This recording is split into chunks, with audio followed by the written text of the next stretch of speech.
ममता जल्दी से अपना काम निपटाकर गुड़िया के लिए दाल चावल बनाने लगी। इसके बाद ममता को काम के लिए भी जाना था। ए लो मेरी गुड़िया रानी, जल्दी से खा ले, स्कूल के लिए भी तो जाना है। माँ, आज भी दाल चावल खा के मेरा मन भर गया है। माँ, मुझे रोटी और सब्जी खाना है। मेरी बच्ची अभी खा ले, तुझे देर हो रही है ना, मैं किसी और दिन बना दूंगी, ठीक है। ममता अपनी बेटी गुड़िया और अपने पति विनोद के साथ रहती है। ममता आसपास के घरों में झाड़ू पोछा खाना बनाने का काम करती थी। उसका पति विनोद फैक्ट्री में काम करता था, लेकिन कुछ महीने पहले उसका पैर का फ्रैक्चर हो जाता है, इसलिए विनोद घर में ही रहता है। अभी विनोद के बजाय ममता ही दूसरों के घर में काम करके घर को संभाल रही है और उसके साथ अपनी बेटी गुड़िया को भी स्कूल भेजती है। और यही नहीं, विनोद की दवाई का भी खर्चा वही उठा रही थी। ममता को सिर्फ 2 घरों में ही काम मिल पाया था, इसलिए उसकी उतनी कमाई नहीं हो पाती थी। और खाने के लिए दाल चावल इसलिए मिलता है क्योंकि उनका नाम रेशन कार्ड पे है। कुछ महीनों से ममता का परिवार तीनों वक्त रोज सिर्फ दाल चावल खा के अपना गुजारा करते थे। ममता दाल चावल बना के अपनी बेटी और पति को परोसती है। माँ, अभी भी फिर से दाल चावल। माँ, मुझे सब्जी और रोटी खाना है। बेटी, आज मालकिन ने पैसे ही नहीं दिए, एक बार पैसे मिल जाए मैं तुम्हारे लिए रोटी और सब्जी बना दूंगी, आज यही खा ले।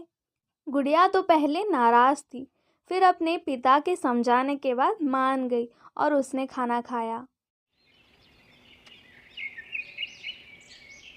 अगले दिन ममता काम पर जाती है और अपने मालकिन से कहती है, मेम साहब, आप आज मेरी कमाई देंगी तो मैं अपनी बेटी को रोटी और सब्जी खिला सकती हूँ, वो बहुत जिद कर रही है। अरे ऐसा जिद करना अमीर बच्चों पे अच्छा लगता है, तुम जैसे गरीब बच्चों पर नहीं।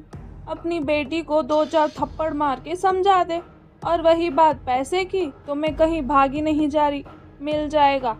ऐसे वो मालकिन पैसों की बात टाल देती है। ममता बहुत उदास हो जाती है, लेकिन वो कर भी क्या सकती, उसको इतनी मुश्किल से एक काम मिला था। उसको सिर्फ यही दुख था कि वो अपनी बेटी को रोटी और सब्जी नहीं खिला सकी। रात को घर जाके उसने दाल चावल ही बनाया। दाल चावल को देखकर गुड़िया ने जिद पकड़ ली कि वो नहीं खाएगी। उसके माता पिता ने भी बहुत समझाया, लेकिन गुड़िया ने दाल चावल को हाथ तक नहीं लगाया और वो सो गई। दिन भर के थकान के कारण ममता को नींद ही नहीं आई। मैं एक कैसी माँ हूँ, मेरी बच्ची को एक रोटी सब्जी नहीं खिला सकी। इतना बोल के ममता भी बिना खाए सो जाती है।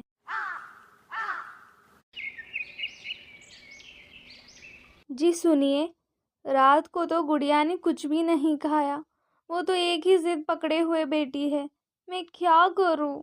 अरे तुम परेशान मत हो, रात को उसने कुछ नहीं खाया, अभी सुबह उसको भूख लगी होगी, तुम देखना। जी मैं कैसी माँ हूँ, मेरी बच्ची की एक छोटी सी इच्छा भी पूरा नहीं कर सकती। अरे तुम क्या ही कर सकती हो, तुम जो भी कमाती हो वो सब तो घर खर्चा और गुड़िया के स्कूल फीस में चला जाता है। तभी ये सब बातें ममता की पड़ोसन कविता सुन लेती है। जी नमस्ते, मैं यहीं रहती हूँ, आपकी नई पड़ोसन।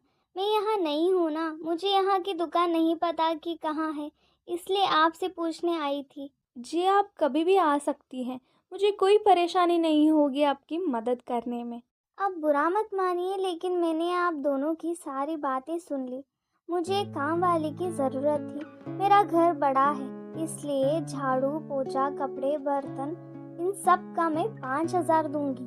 जी आप तो मेरे घर पे एक भगवान के जैसे आए हैं, आपका बहुत शुक्रिया, और मैं कल से ही आपके घर काम पे आऊंगी। और ये लीजिए 2,000 रुपये, ये आपका एडवांस है। और अपनी बेटी को हमेशा खुश रखिए और आप भी खुश रहिए। ममता बाजार जाती है और वहाँ से आटा और कुछ सब्जियाँ खरीदती है और घर जाके रोटी और आलू की सब्जी बनाती है।